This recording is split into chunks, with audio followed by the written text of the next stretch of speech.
Merci beaucoup de cette invitation.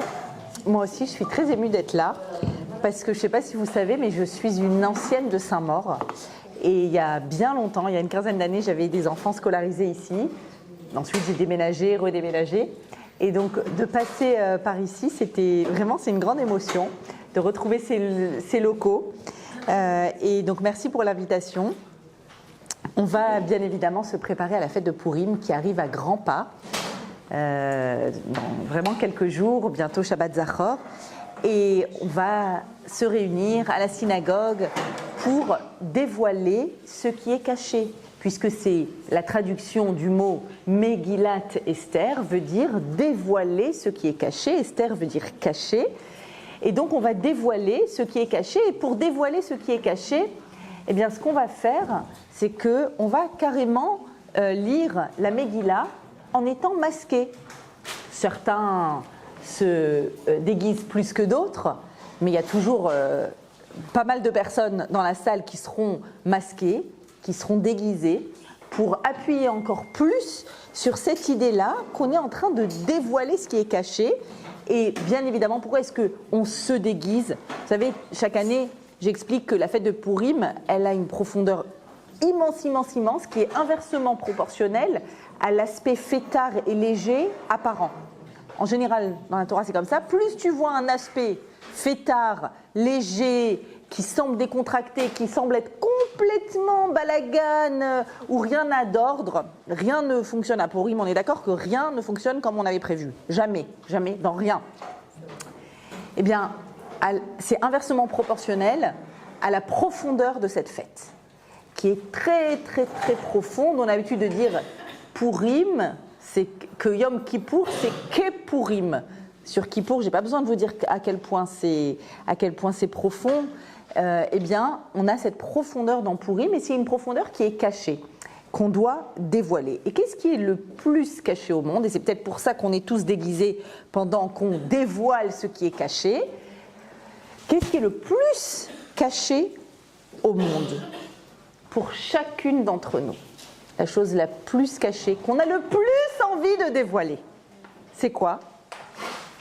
C'est certainement, à mon avis, pour chacune d'entre nous, c'est notre mission et notre rôle singulier et unique. Pour chacune d'entre nous, chacun d'entre nous du Ham Israël, la chose que l'on a le plus envie de dévoiler toute l'année et encore plus le jour de Pourim, c'est pour chacun notre mission. Si je pouvais trouver dans une bibliothèque, parmi tous les millions de livres, un livre où il y a mon nom, sur lequel je vais aller le tirer dans la bibliothèque et l'ouvrir et dire alors, quel est mon rôle singulier ? Singulier, c'est-à-dire que personne d'autre peut faire à ma place. Pas un rôle banal. Mon rôle à moi, en gros, Hachem, pourquoi tu m'as créé ? Hachem, pourquoi tu m'as envoyé sur terre ?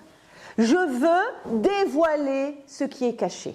Cette fête-là, elle sert à ça. C'est pour ça que tu te déguises, pour que tu saches que même toi, tu ne sais pas qui tu es. Les autres, évidemment, ils ne savent pas qui on est. Et souvent, bien souvent, quand on est dans une discussion avec quelqu'un, on dit « Ah, mais il me parle comme ça. » Mais s'ils savaient ce qu'il y a dans ma tête maintenant, s'ils savaient à quoi je pense, s'ils savaient ce que, en réalité, je suis, s'ils savaient à quel point ils ne doivent pas me juger comme ça, évidemment que les autres ne savent pas qui on est. Et dans les autres, je mets même les conjoints, évidemment les enfants, les parents. Combien de fois on a eu des difficultés avec nos parents ? Mais non, mais tu sais pas qui je suis en fait, avec nos enfants, avec nos maris. Mais pas du tout, c'est pas du tout ça mon intention. Mais on n'arrive pas à s'exprimer, on n'arrive pas à dire ce qui est caché. Alors, il y a une partie de nous qu'on connaît, mais la partie essentielle de nous, on aimerait tellement qu'elle soit dévoilée. Je veux dévoiler ce qui est caché, ce qui est le plus caché au monde. C'est ma mission, c'est mon rôle singulier. Et l'objectif de tous les différents événements qui nous arrivent dans notre vie, tous sans exception, vous faites la somme, le sigma de tous les événements de notre vie, quel est leur objectif ? Il y en a un seul, que tu saches à chaque fois un peu plus quelle est ta mission. Pourquoi Akadosh Baruch Hu a besoin de toi ? Et vous savez que la maladie la plus terrible de notre siècle, on est tous à un moment ou à un autre tombés un peu dedans, qui est la dépression. Ah, je suis en down. Ah, j'ai pas les nerfs. Ah là, j'ai pas la force. Ah là, je me pose trop de questions. Ah là, j'ai pas la force de me lever de mon lit. Ah là, il faut que je me tire. On a tous des moments de down, ou plus ou moins importants, malheureusement. Je peux résumer sur un pied et en une phrase. Le down, c'est « et si je ne servais à rien ?» Et si je servais à rien? Et si, c'est quoi le sens de tout ça? Pourquoi tout ça? Pourquoi je suis là maintenant? Pourquoi il m'arrive ça maintenant? Qu'est-ce qu'on attend de moi maintenant dans cette situation précise? Et ça, ce doute-là, et si je servais à rien, qui est vraiment, vraiment un conseil du Yetzer Hara, bien évidemment, ce doute-là, le doute en hébreu s'appelle safek. Safek, c'est la même gematria, la même valeur numérique que Amalek. Amalek, dont on va parler ce Shabbat, on va essayer de le zigouiller un peu plus. Et amen, que Trump le fasse aussi, en réel, que nous on le zigouille dans nos synagogues. Mais sachez qu'il y a un lien. Plus on va le massacrer dans nos synagogues en faisant Mechak, Timchak, efface le Zecher d'Amalek, Zachor et Asher Asa Lecha Amalek, souviens-toi de ce qu'a fait Amalek, efface-le, Mitachat Hashamaim, dessous le ciel. Plus on va le massacrer ici, plus Trump et Isachou les Tov, Tzahal, Tzva Hagana et Israël auront la force de massacrer le même Amalek, la Perse, les Iraniens. Alors pas le peuple iranien, bien évidemment, on parle des dictateurs et des mollahs. Évidemment, amen, que ça se fasse, qu'on voit des grands miracles, Be'ezrat Hashem. Amen. Alors, Amalek, je disais, c'est lui qui est responsable du doute dans le monde. C'est lui qui nous fait douter. Le texte qu'on va lire à la synagogue, Asher Karcha Baderer, celui que tu as rencontré Baderer en chemin, quand on était en chemin, qu'on est sorti d'Égypte, Asher Karcha Baderer, qui t'a rencontré en chemin, Karcha, ça vient du mot Mikré. Mikré veut dire le hasard. Parce que ce que Amalek cherche à faire, c'est que tu crois que tout est un hasard, qu'en fait, t'es pas spécialement importante, Hachem il veut pas spécialement de toi, t'as pas un rôle unique dans le monde et de toute façon tu sers à rien et que tu te lèves de ton lit ou pas ce matin, ça va rien changer. Ça c'est ce qu'il veut Amalek. Vous savez que le mot mikré en hébreu il est intéressant, il veut dire le hasard, mais si je change l'ordre des lettres, il veut aussi dire rak me Hachem, que de Hachem. C'est les mêmes lettres. Mikré et Rak me Hachem. C'est juste, toi, il faut que tu aies l'intelligence de lire que c'est Rak me Hachem. Alors, ce qu'on va faire ensemble dans ce cours, on va comprendre que finalement, l'objectif de Purim, c'est quoi? C'est que tu apprennes à te connaître, que tu dévoiles ce qui est caché à l'intérieur de toi, que tu comprennes ta mission. Et pour faire ça, la Megillah, puisque c'est l'objectif absolu de la fête de Purim, d'accord? Que tu connaisses ta mission, que tu vois que tout est d'Hachem, même dans une période de galoute où il ne parle plus depuis la destruction du premier temple, Hachem ne nous parle plus. Donc c'est difficile d'avoir une instruction claire quand Hachem ne parle pas clairement à travers la prophétie. La prophétie s'est arrêtée, ça fait plus de 2000 ans, 2500 ans. Oui, mais il nous parle autrement. Mais ne sait l'entendre que celui qui tend l'oreille. Alors pour que tu réussisses à te découvrir, ta mission, ton rôle, à remplir ton rôle et à œuvrer dans le sens de la Géoula, toi, parce que chacune, elle a son rôle unique et irremplaçable. Pour ça, la Megillah a choisi un personnage principal, l'héroïne, qui, à travers elle, qui doit découvrir, elle, son propre rôle, toi, tu vas être invité à découvrir ton propre rôle. Je m'explique. Purim, le nom de la fête Purim, c'est un nom bizarre. Pourquoi on a appelé, dans la Megillah on dit, pourquoi est-ce qu'on a appelé cette fête Purim, Al-Shem HaPur? Par rapport au pour c'est quoi? En hébreu c'est un tirage au sort. Mais Purim c'est au pluriel, comme s'il y avait deux sorts qui se sont transformés. Il y a un premier sort qui s'est transformé, c'est Aman Arasha, Marché Mauvais Zichro, qui a fabriqué une potence et c'est lui-même qui a été pendu sur cette potence. Venahafahu, ça s'est transformé. L'Etova pour nous, Baruch Hashem, le sort d'Aman, mais il y a un autre sort. Purim, il y a deux sorts. Il y a deux histoires qui se sont transformées. Il y a une autre histoire qui s'est transformée. Et je voudrais ensemble qu'on aille découvrir profondeur l'histoire d'une femme qui n'avait pas envie d'être là, qui n'avait pas envie qu'on parle d'elle, qui n'avait pas envie qu'il y ait un livre qui s'appelle Megillat Esther, qui raconte son rôle, mais qui a accepté pour que nous toutes, on trouve dans la grande bibliothèque des livres pour chacune notre Megillah. La Megillah Sarah, la Megillah Rachel, la Megillah Léa, la Megillah Myriam, la Megillah Mariacha et la Megillah... Il y a plein de Megillot et tu dois aller trouver ta Megillah et ouvrir ta Megillah. Ok. Pourquoi est-ce que le modèle choisi pour que tu découvres qui tu es, c'est Esther? Pourquoi c'est elle qui est choisie? Qu'est-ce qu'elle a de tellement spécial, Esther, pour que tu puisses venir t'inspirer d'elle et dire « Ah ah, et si moi aussi... j'avais un rôle à jouer dans cette grande histoire de 10 chapitres où il y a des milliers de détails qui ont l'air de servir à rien du tout au long de l'histoire, et à la fin tu vois qu'il y avait un fil directeur du début à la fin. Donc il y a une grande scène de théâtre avec plein de rôles et plein de costumes, et toi tu as un des rôles et tu sais pas encore c'est lequel. Et tu sais que tu dois jouer dans le théâtre de la vie, tu as un rôle à jouer, mais tu ne sais pas encore c'est quoi ton rôle. Tu ne sais pas encore quel est le texte que tu dois apprendre par cœur pour jouer ton rôle. Pourquoi c'est elle qui est choisie? Je vais vous dire pourquoi. Esther, elle est présentée dès le premier, dans le deuxième chapitre, quand elle est présentée comme étant la bat dodo, la cousine de Mordechai, elle est présentée comme ayant été adoptée par Mordechai. Qui ein la av vaem. C'est une histoire horrible. Son papa est mort quand sa maman était enceinte, sa maman est morte quand elle lui a donné la vie. Une histoire horrible d'une orpheline, double orpheline. Et quand je pense à elle, à cette petite fille adoptée par son cousin, qui grandit sans papa et sans maman, à Suse, à Shushan, là-bas, dans un monde complètement, très loin d'Eretz Israël. Ça fait plus de 70 ans que le Beth Amikdash a été détruit, on ne se rappelle même plus du Beth Amikdash. Nos grands-parents, ils en parlaient. Et le monde juif est profondément assimilé à Shushan. Et elle grandit chez son cousin Mordechai, qui l'a adoptée. Moi, quand je la vois, la petite fille, essayez d'imaginer la petite fille Esther, qui crève le cœur. Pas de papa, pas de maman. Moi, je la vois en train de jouer à la poupée, et en train de faire des petites nattes à sa poupée, et en train de parler toute seule. Vous savez, quand les enfants, ils se parlent à eux-mêmes, j'adore. C'est pas trop beau d'observer les enfants qui se racontent des histoires, qui parlent avec eux-mêmes. Et elle joue à sa poupée, et elle essaye de jouer au papa et à la maman.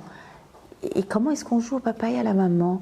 Et elle essaye de lui raconter des histoires douces.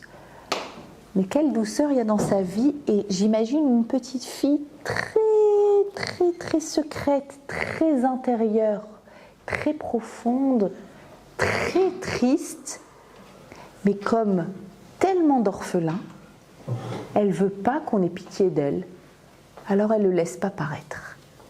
Je ne veux pas qu'on ait pitié de moi.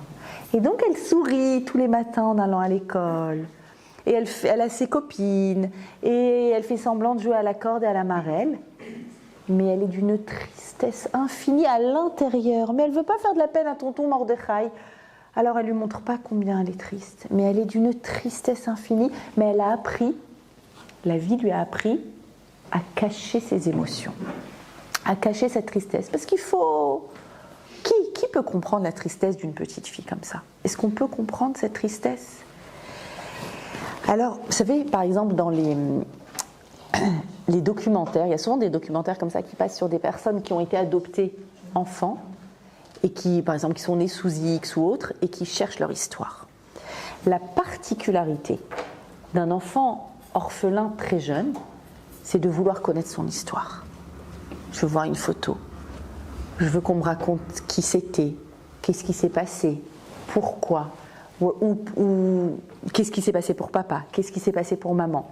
Et en fait, il y a ce désir très profond de retourner à la source.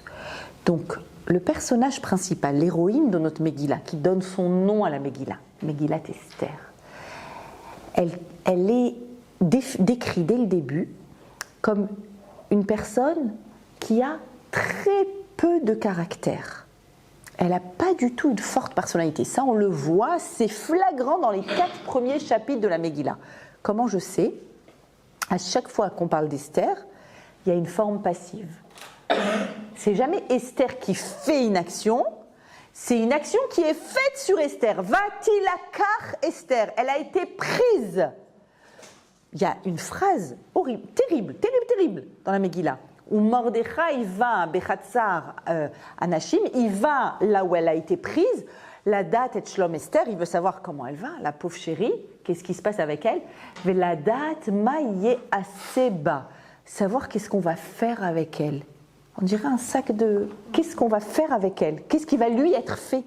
Regardez à quel point c'est la forme passive qui est utilisée. Ensuite, elle a le droit d'exiger tous les Yves Saint-Laurent qu'elle veut quand elle sera appelée, la fameuse nuit, chez son Altesse Royale. Elle ne demande rien. Je ne veux rien. Je ne veux pas être prise, je ne veux pas être belle, je ne veux pas qu'on me fasse ni les ongles, ni la French, ni pas la French, ni de l'huile, non, sur tout le corps, chez Madame Mort. Vous savez qu'il y a des descriptions de dingue, hein, sur toutes les huiles essentielles pour que, voilà, qu'elles aient la peau bien délicieuse. C'est une horreur. Le début de la Megillah, vraiment, si ce n'était que c'est un livre saint qu'on lit à la synagogue, on serait gêné de lire à la synagogue. C'est la description d'un harem. Vraiment d'un harem de l'époque antique, et elle passe son temps à être, donc, on lui fait des choses. Il lui arrive des choses, mais elle fait rien. Elle dit rien, elle veut rien. Elle a une personnalité très, très passive. Et quand elle est appelée quand Mordechai lui dit « ça y est, up to you », tout notre peuple est en danger de génocide en un jour, tu dois y aller. Elle refuse. Regardez à quel point sa personnalité est passive.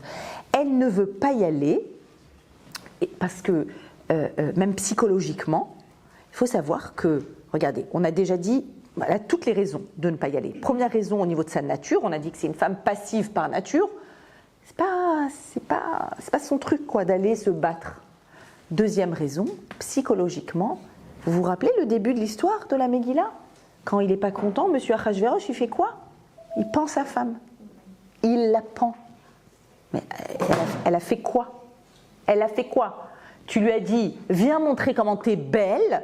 Elle a dit, j'ai pas envie. Ça va? Ça va? Il y en a déjà ici qui ont dit à leur mari, ok, j'ai pas envie d'aller. J'ai pas envie. Viens. Non, j'ai pas envie. J'ai pas les nerfs. Vashti est morte parce qu'elle n'avait pas envie, parce qu'elle a dit pas les nerfs, flemme. Flemme d'aller. Il faut que je me maquille, il faut que je me fasse belle, nanana, il va y avoir tous les ducs et tous les barons et toutes les personnes importantes et nanana, et il va y avoir réunion au sommet, et t'es dans ton ambiance, et j'ai pas envie de l'ambiance, elle me saoule ton ambiance. Vashti est morte. Évidemment qu'Esther, qui en plus est de personnalité passive, vous croyez qu'elle va y aller? Elle va dire, ah ouais, cool, super, je vais aller chez Achashverosh, ça fait 30 jours qu'il ne m'a pas appelé, il m'a oublié. Je ne vais pas y aller, même pas en rêve. Elle ne veut pas y aller. Et en fait, la réponse bouleversante de Mordechai à Esther, au moment où il lui dit, vas-y, il y a un peuple entier qui n'existera pas. Il faut juste que vous compreniez que sans Esther, nous tous, on n'est pas là en train de... S'il n'y avait pas Esther qui a fait ce qu'elle a fait, nous ne sommes pas là en train de parler. Il n'y aurait plus eu de peuple d'Israël. Un génocide sans précédent. Il lui répond quoi? Si tu te tais maintenant et que tu refuses d'aller, il y aura une solution. Akadosh Baruch Hu a promis que le peuple juif va survivre. Et la phrase la plus perchée de la Megillah, si je peux me permettre, la plus étrange, la plus inconséquente, la plus étonnante, ou mi yodea imle et kazot igat la malchut. Et qui sait, si c'est pas pour ça que tu es devenue une reine? Et qui sait? Il dit pas je sais. Il n'est pas en train de dire, écoute Esther, tu es ma fille adoptive, je sais que c'est pour ça. Non, je ne sais pas. Mordechai, il ne sait pas en vrai. Il dit qui sait. Qui sait, c'est-à-dire savoir pourquoi on est là où on est. Imle et azot, à et azot, ce moment-là, mes amis. Toute notre vie, on passe notre vie soit à vivre dans avant, soit à vivre dans plus tard. On a énormément de mal à vivre dans le et azot, ce moment. Qu'est-ce qu'Hachem veut de moi maintenant? Je n'en ai aucune idée, miyodéa, tu ne peux pas savoir. En vrai, tu ne peux pas savoir, je ne peux pas savoir, Mordechai ne sait pas. Miyodéa. Mais une chose est sûre, je sais, c'est que l'instant présent a du sens. Je ne sais pas pourquoi, je ne sais pas vers où je vais, je ne sais pas ce qu'Hachem veut de moi, mais je sais qu'il veut que je sois là maintenant. Pourquoi? Parce que je suis là maintenant. Je suis là maintenant. Donc il est en train de dire, Mordechai, qui peut savoir quelles sont les pièces du puzzle? Personne ne peut savoir, mais c'est sûr que là, le peuple juif est en danger, et là, tu es la reine. C'est vrai, Vashti, elle a été tuée parce qu'elle a eu une initiative personnelle. C'est un danger, il l'envoie dans un danger de mort. Possiblement. Mais ce qui est certain, c'est qu'il y a des décrets du roi qui ont été signés avec le sceau du roi, que le 13 Adar prochain, c'en est fini du peuple juif. Sur 127 contrées. En fait, qu'est-ce que on est en train de nous enseigner dans la Megillah? Qu'est-ce que la Megillah veut m'enseigner quand elle met en scène, comme personnage principal, une fille avec très peu de personnalité, une immense tristesse en elle, elle est profondément intérieure, elle est à l'intérieur d'elle-même, elle n'est pas du tout ni dans le faste, ni dans l'extérieur, ni dans les lumières et les brillants du château de Versailles, d'accord? Elle est elle-même, elle est Esther comme son nom l'indique, elle a une force en elle profonde, cachée, qu'elle-même ne connaît pas, il faut bien comprendre, puisque pendant 4 chapitres, elle est quasi inexistante. Moi je dis toujours aux maîtresses d'école, puisqu'on est dans une école, si vous voulez faire jouer l'histoire de la Megillat Esther à vos élèves, vous devez prendre 2 élèves pour rôle principal. Premier élève, les 4 premiers chapitres, jusqu'au 5e chapitre, disons, les 5 premiers chapitres. Une élève hyper timide, vous prenez, et pour les 5 chapitres d'après, vous prenez une élève qui a une sacrée personnalité, avec énormément de force et d'engouement. Parce qu'on a l'impression d'avoir 2 Esther. Il y a 2 Esther. Et en fait, tout ça, toute cette histoire, pour nous enseigner à nous, tout au long des siècles, nous lecteurs de la Megillat Esther, nous qui nous posons combien de fois cette question-là, pourquoi je suis là maintenant? Qu'est-ce qu'Hachem il veut de moi maintenant, avec cette difficulté, avec cette belle-sœur qui me fait tel problème, avec cet enfant qui m'amène dans telle situation, je suis face à tel enjeu de santé, ou tel enjeu de parnassa, ou tel enjeu de couple, ou tel enjeu je suis quelque part, j'ai déménagé, j'ai rencontré telle personne. Pourquoi j'habite là où j'habite, par exemple, avec tel voisin? Pourquoi je suis là où je suis? C'est cette question qui est le fil directeur de toute la Megillah. En fait, la vie commence vraiment pour quelqu'un quand on arrête de se poser la question de savoir quel était mon programme, demain, plus tard, un jour, ce que je veux, mon fantasme, mon espoir, c'est ça qu'il faut que j'obtienne.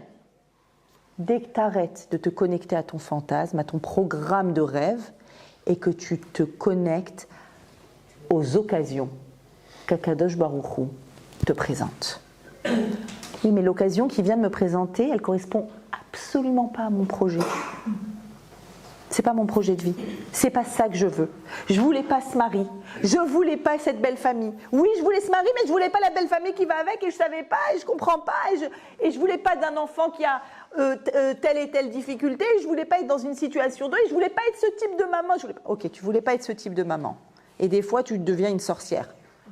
T'es d'accord que quand t'es une sorcière avec tes enfants, est-ce que t'es d'accord, est-ce que tu peux dire de toi que c'est un déguisement, que c'est un masque, et que tu cherches ta mission, et que cet enfant-là, Hachem t'a mis dans cette situation avec ce mari, avec cet enfant, avec cette belle famille, avec ses voisins, avec cette communauté, avec ce travail, avec ses collègues, Hachem t'a mis là où il t'a mis pour que tu remplisses ton rôle. Pas pour que tu dévoiles et que tu ailles dans le sens de ton programme. Ton programme, c'est ton rêve, c'est ton fantasme, c'est ton espoir. C'est l'histoire que tu t'es écrite, qu'on s'est toute écrite quand on avait 18 ans et qu'on rêvait au mariage, à la robe de mariée. Et moi, je serai une maman comme ça, et je serai une épouse comme ça, et mon mari sera comme ça. Et on a toutes rêvé ça. On a toutes imaginé une histoire pleine de paillettes, pleine de je sais pas, elle était toute rose l'histoire, elle était emballée, elle était magnifique, elle était merveilleuse. Et puis la vie, elle est ce qu'elle est. Et elle t'amène là où elle t'amène. Et tu ne sais pas pourquoi tu déménages, tu ne sais pas pourquoi tu viens dans telle communauté, tu ne sais pas pourquoi tu es dans telle école, et tu ne sais pas pourquoi tu as un enfant comme ci, tu ne sais pas pourquoi tu as une belle famille comme ça, et pourquoi au travail il y a une collègue comme ça. Tu ne comprends rien à tout ça. Mais Esther, elle vient et elle te dit, regarde, si tu as envie de dévoiler ce qui est caché, c'est-à-dire, tu veux dévoiler d'année en année un peu plus quelle est ta mission, il faut que tu sois connecté à ce qu'on appelle Ha'et Azot. Ce moment. Arrête de penser comment c'était génial avant.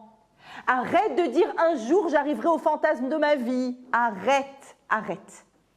Ha'et Azot. Pourquoi Hachem il t'a mis ici? Mi-Yodéa, je sais pas.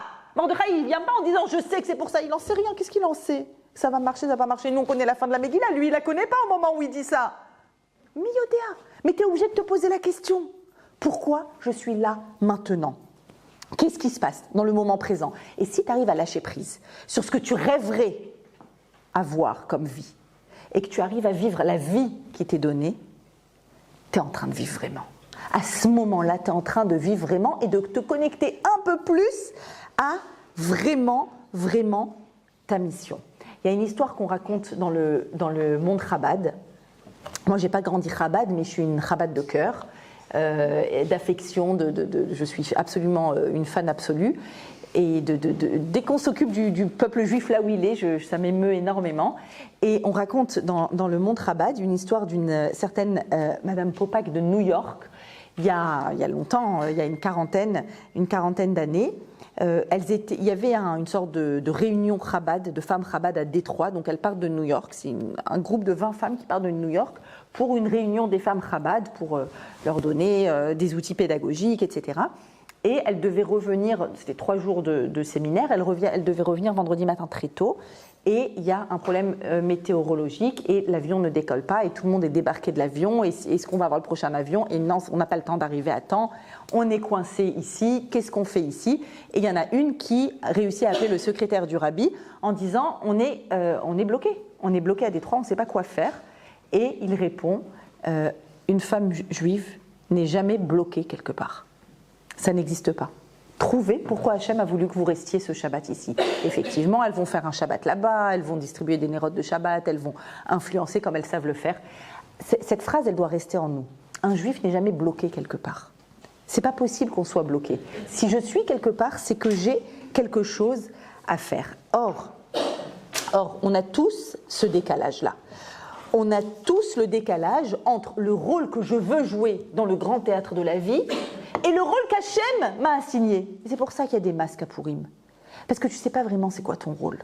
Tu n'as pas encore appris ton texte par cœur, tu ne le connais pas, et tu as envie de prendre le texte de quelqu'un d'autre, mais tu ne sais pas encore quel est le texte qu'Hachem t'a donné. Tu ne sais pas encore quel est ton rôle à toi, qu'est-ce que toi tu as à faire. Et il faut comprendre et c'est fondamental de comprendre ça, que cette histoire de Megillat et Esther, où elle dévoile son rôle caché, où elle va comprendre que elle, qui est rien et personne, qui est une orpheline, et donc une fille très très triste, très intérieure, qui a l'habitude de cacher ses émotions, mais qui est pnimite, profonde, c'est pas par hasard que c'est elle le rôle principal, pour que nous sachions faire comme elle et dévoiler notre rôle.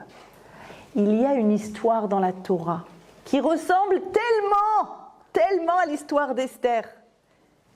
Similaire. Une histoire aussi d'une personne qui n'a pas envie d'être là où elle est, mais c'est aussi un palais, qui n'a pas envie d'avoir le rôle qu'il a, qui est également orphelin et qui est de la même tribu que Esther, c'est bien sûr Yosef. Yosef aussi, il est otage. Il a été otage, comme Esther qui est otage. Et ces 2 dernières années, on a tellement lu autrement l'histoire de Yosef et l'histoire d'Esther. C'est quoi être otage? Yosef encore plus, puisque Yosef était dans un tunnel, dans un trou, bâbord. Il a été jeté dans le trou. Et regardez comme c'est intéressant de voir, je pense qu'on a beaucoup de chance d'être dans cette génération terrible d'un certain côté du 7 octobre, mais en même temps de dévoilement du divin. Je disais tout à l'heure qu'Hachem ne parle plus depuis la cessation de la prophétie, et il parle autrement. Et il nous a beaucoup parlé à Kadosh Baruch Hu à travers les otages, beaucoup. Les dizaines d'otages qui racontent avoir découvert Megillah, découvert Esther, ce qui est caché en eux, ou dans les tunnels du Hamas. La plus grande connexion qu'ils ont eue avec ce qu'ils sont, c'est quand il n'y a plus le bruit extérieur.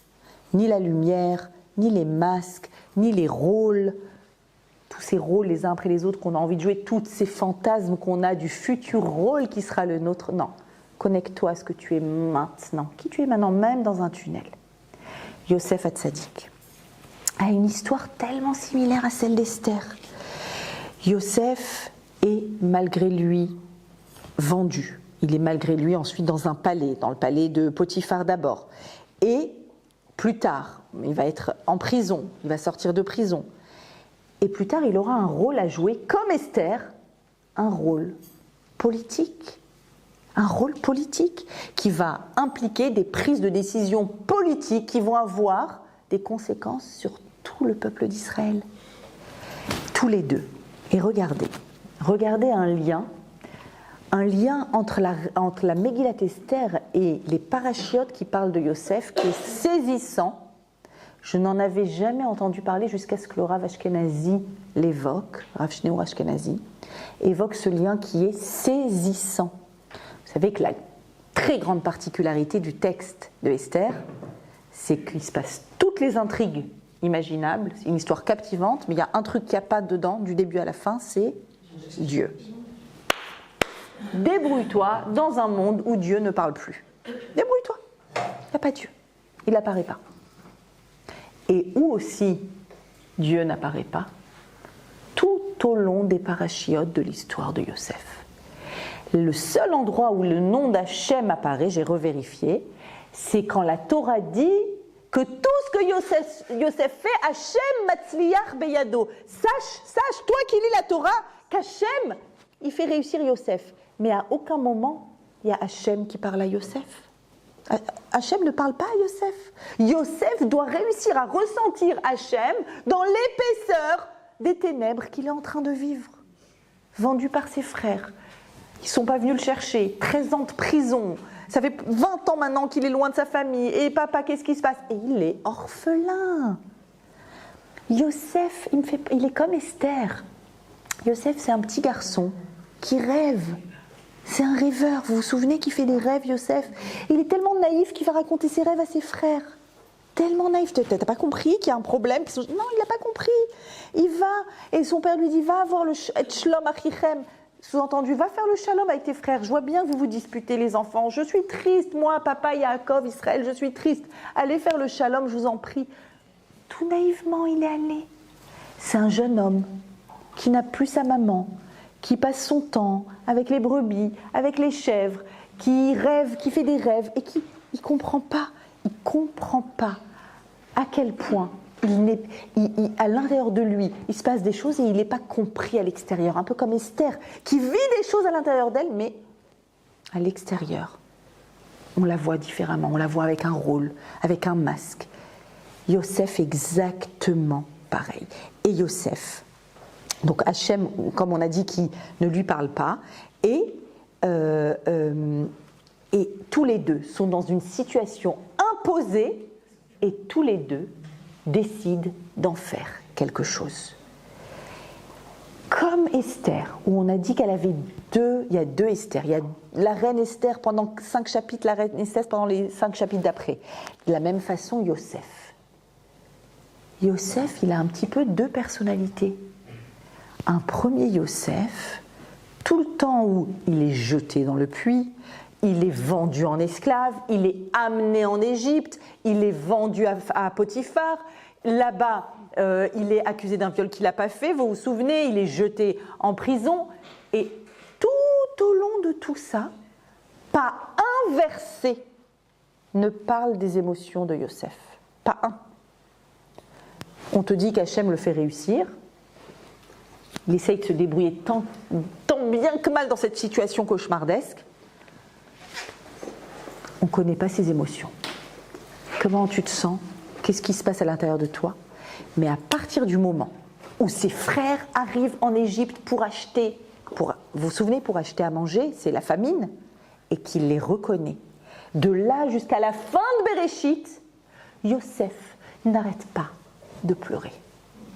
Il ne s'arrête pas de pleurer. La reine Esther aussi va pleurer quand? Vatefk. Il y a écrit Vatefk quand? Après, dans la deuxième partie, quand elle se dévoile, qui elle est à Achashverosh et qu'elle veut sauver son peuple, Vatef, Vatitranen, Lefanav, elle le supplie. Yosef, pareil. Yosef, il se met à pleurer. Vous savez combien de fois il pleure, Yosef, dans la Torah? Vayefk. On te raconte même qu'il est parti se laver le visage. Tellement il est défait par les larmes. 8 fois il pleure, Yosef, à chaque fois, quand il voit ses frères, quand il reconnaît Binyamin, quand il se dévoile à eux, quand il voit son père, quand il prend dans ses bras Binyamin, quand ses frères l'accusent après la mort de son père, l'accusent, disent j'espère que tu ne vas pas nous faire du mal.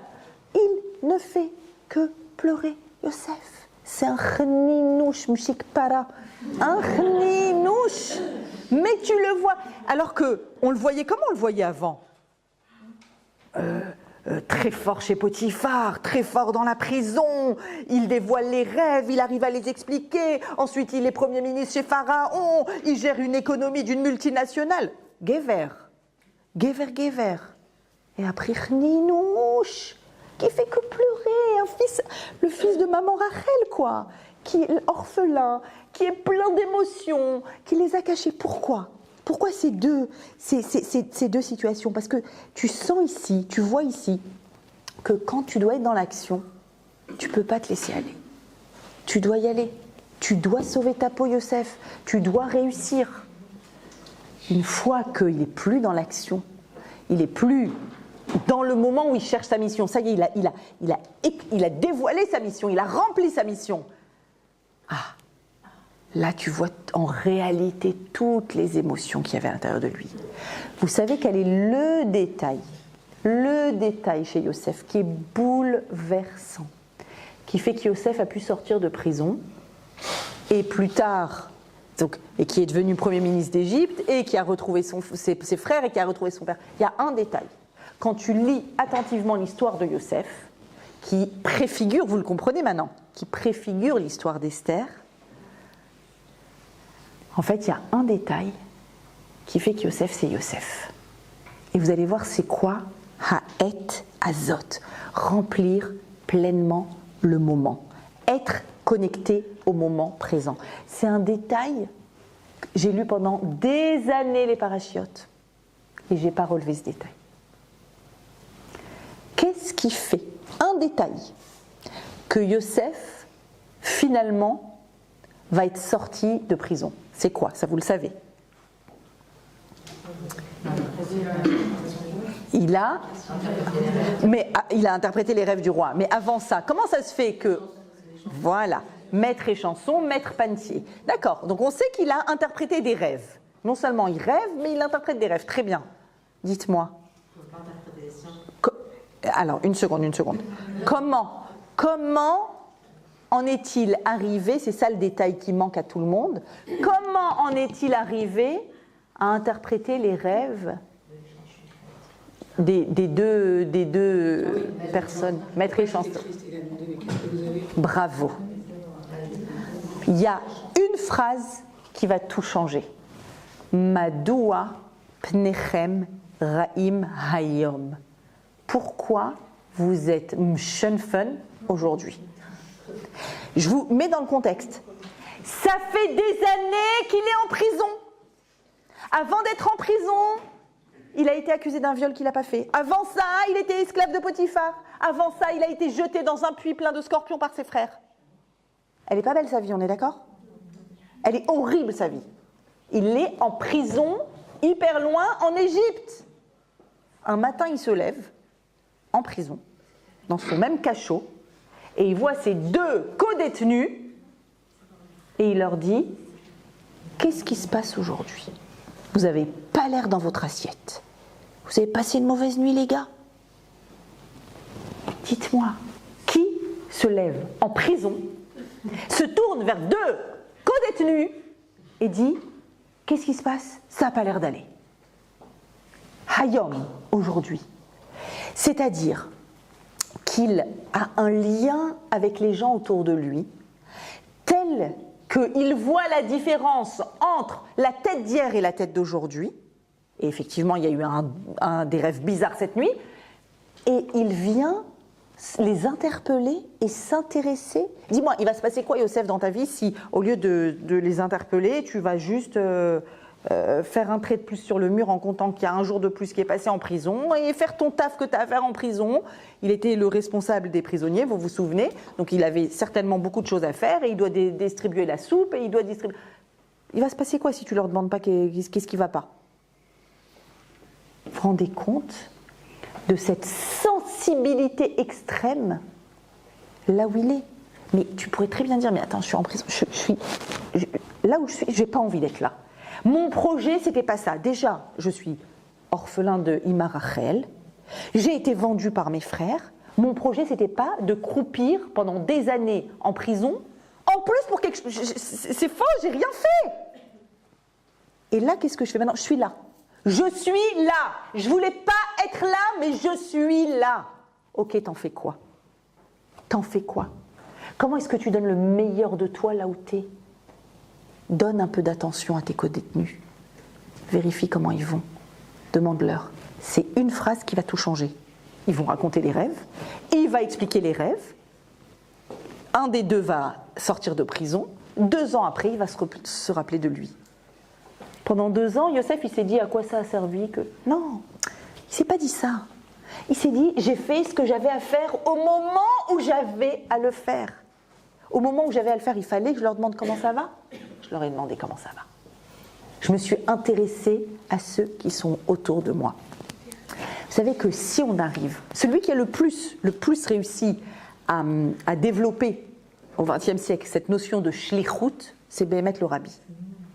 Shlichut, ça veut dire que tu es chaliar, tu es un chaliar, tu as une mission, tu as quelque chose à faire. Maintenant, je vous dis tout de suite, on n'a pas besoin d'être chaliar Chabad pour avoir une shlichut. Toutes les personnes dans cette pièce ont une shlichut. Il n'y en a pas une qui n'a pas de shlichut. Il n'y en a pas une. Esther, elle avait sa shlichut. Elle ne voulait pas être là à ce moment-là. Umi Yodéa, lui dit Mordechai.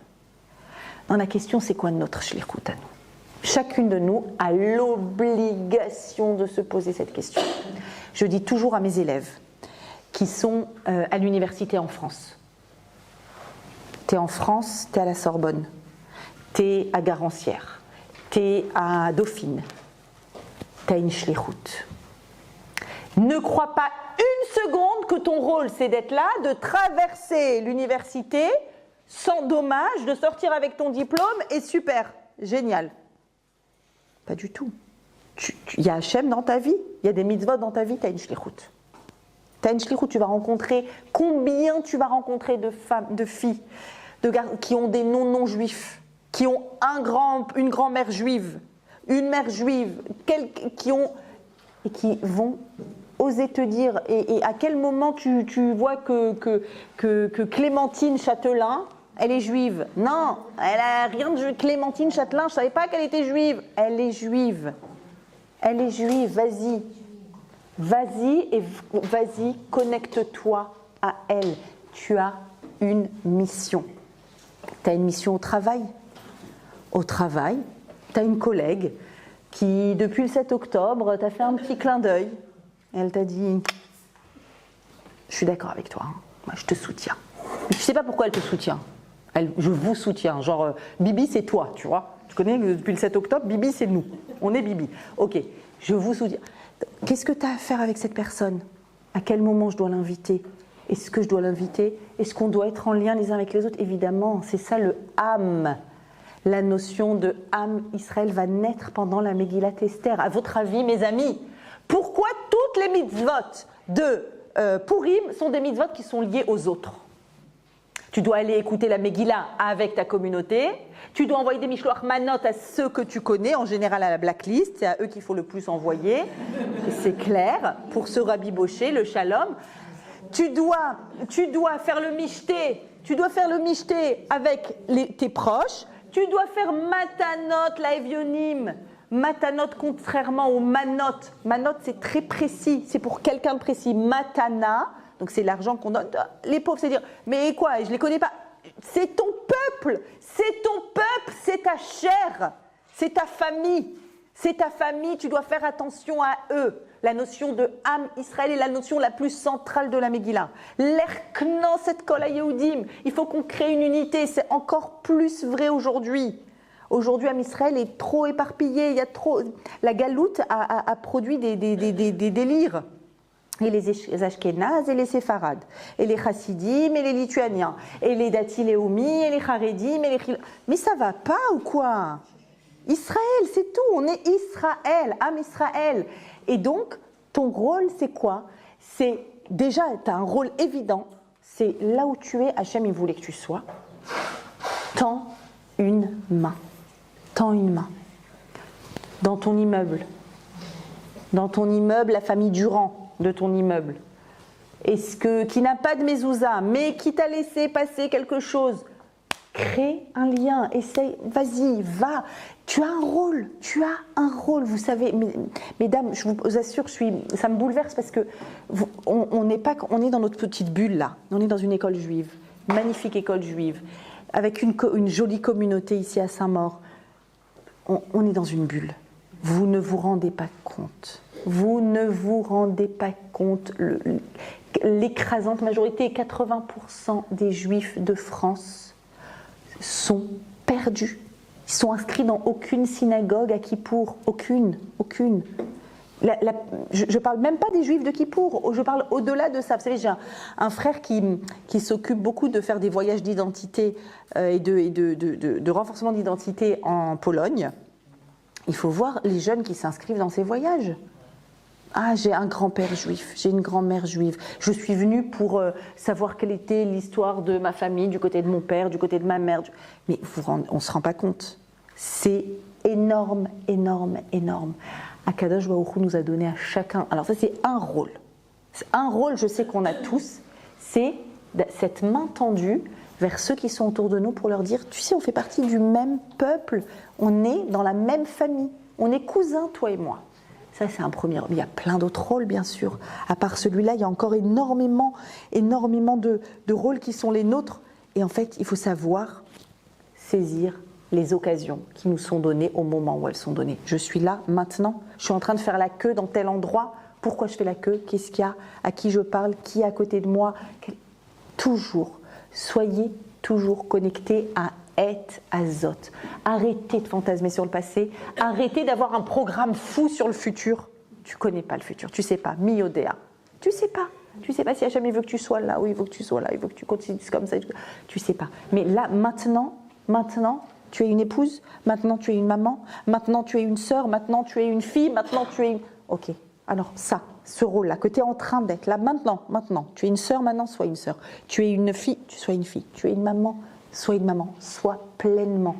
C'est un rôle, c'est un de tes rôles.